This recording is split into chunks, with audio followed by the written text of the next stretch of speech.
Hello student, स्वागत है आपका आज के इस वीडियो में। आज हम इस वीडियो में प्रश्नावली 1.1 कक्षा 10 के सभी उदाहरण को हम एक ही वीडियो में सॉल्व कर लेंगे। तो उदाहरण नंबर 2 को हम करते हैं।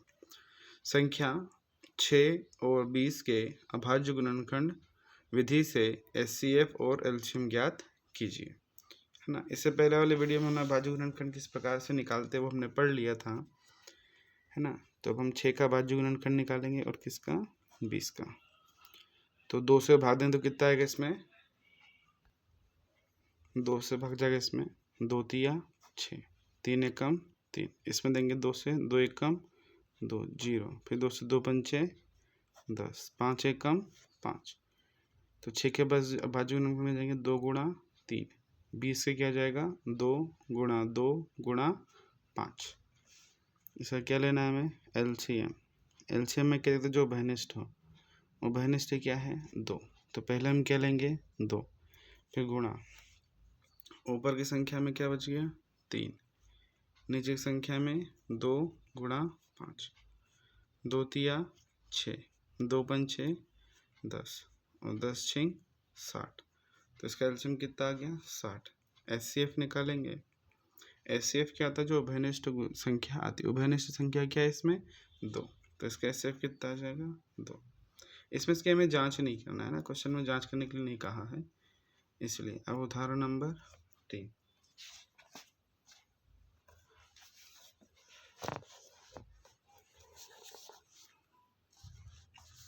उदाहरण नंबर 3, अभाज्य गुणनखंड विधि द्वारा 96 और 404 का एचसीएफ ज्ञात कीजिए, फिर इनका एलसीएम भी ज्ञात कीजिए, है ना। अभाज्य गुणनखंड विधि द्वारा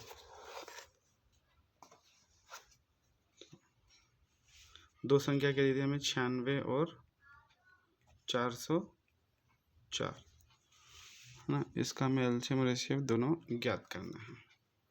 तो हल, पहले हम 96 का अभाज्य गुणनखंड निकालेंगे, फिर 404 का।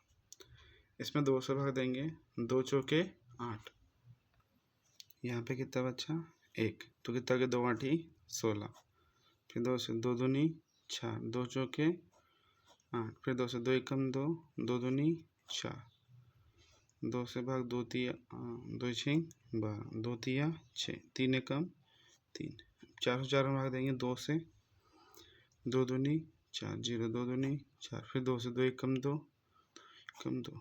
अब 121 से नहीं जाएगा, तो ये 101 से ही डायरेक्ट जाएगा। तो 96 के अभाज्य गुणनखंड क्या बने, 2 गुणा 2 गुणा 2 कितने बार 3 2 5, 3 2 5 गुणा में 3। 404 के अभाज्य गुणनखंड क्या बने, 2 गुणित 2 गुणित 101। अब इसका हमें एलसीएम और एचसीएफ दोनों ज्ञात करना है। कैसे करेंगे, पहले ये उभयनिष्ठ है और एक ये उभयनिष्ठ है ना। तो एलसीएम उभयनिष्ठ क्या है, पहले ये 2 फिर 2, उसके बाद में ऊपर की संख्या में क्या बचा 2 गुणा 2 गुणा 2 3 बार और फिर गुणित 3, फिर नीचे संख्या में क्या बचा 101। क्लियर यहाँ तक के। पहले तो ये उभयनिष्ठ वाला ये 2 पेयर बन गया, उसके बाद में फिर 1 2 3 बार ये 3 है, फिर ये 3 और नीचे में 101। अगर आप ध्यान देंगे तो 1 2 3 4 5 बार 2 और 1 3, तो 1 2 3 4 5 बार 2 और 1 3, इस सबको मैं क्या लिख सकता हूँ 96, तो इसको मैंने क्या लिख लिया 96, गुणा में क्या 101। अब सिंपल 101 का इसमें गुणा कर लेते हैं ना, 101 गुणित 96, इससे गुणा करेंगे तो 6 कम 6 0, 6 कम 6, 9 एकम 9 0, 9 एकम 9, तो 6 9 6 9, तो कितना आ गया 96 96। इसका क्या है एलसीएम। इसका एचसीएफ निकालेंगे, तो एचसीएफ में क्या था, जो उभयनिष्ठ आता है बस वही हमारा क्या होता है एचसीएफ होगा, है ना।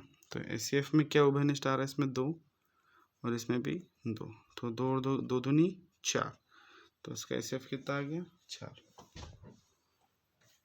चलो आइए अब क्वेश्चन नंबर उदाहरण नंबर 4 को सॉल्व करते हैं।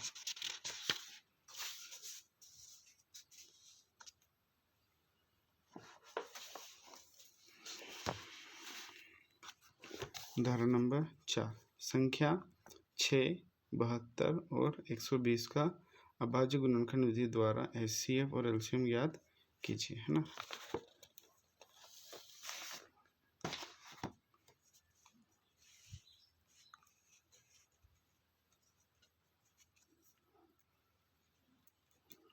उदाहरण नंबर 4, संख्या कौन कौन सी है? 6, 72 और 120। हाँ, 6 के अभाज्य गुणनखंड, 72 के और 120 के।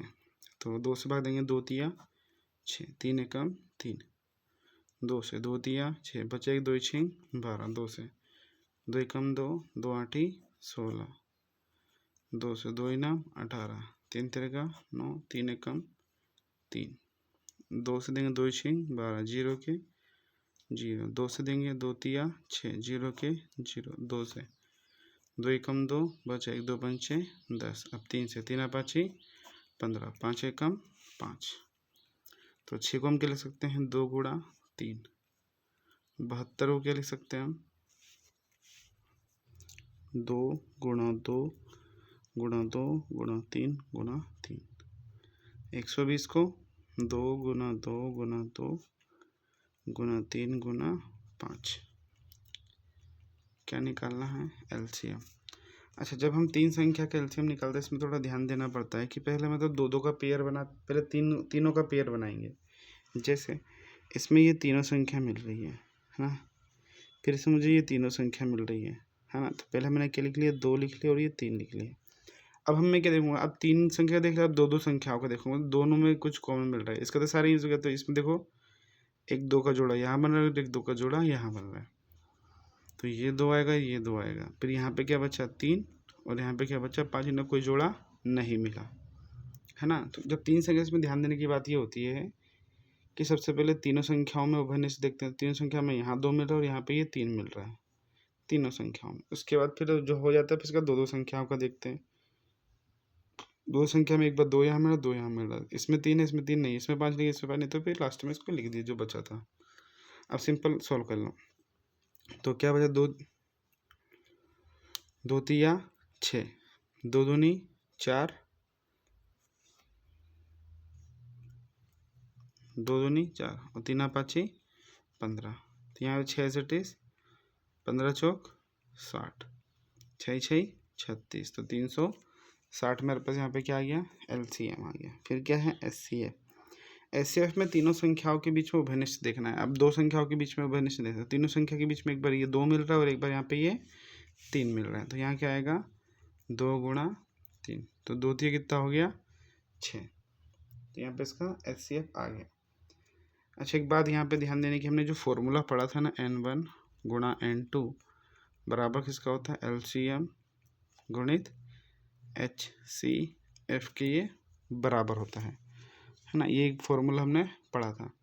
तो ये जो फॉर्मूला है ना, बस 2 संख्याओं में ही लागू होता है। 3 संख्या जैसे N1 गुणा N2 गुणा N3 बराबर से LCM गुणा HCF, इसमें लागू नहीं होता है ना। ऐसा कोई फॉर्मूला नहीं होता, वो 2 संख्याओं के भी होता है। आई होप आपको वीडियो पसंद है। अगर वीडियो पसंद है तो वीडियो को लाइक कीजिए, चैनल को सब्सक्राइब कीजिए और अपने दोस्तों को शेयर करना ना भूलिए, है ना। हमारा नया चैनल कृपया इसमें सपोर्ट दिखाएं। यहाँ तक देखने के लिए बहुत बहुत धन्यवाद।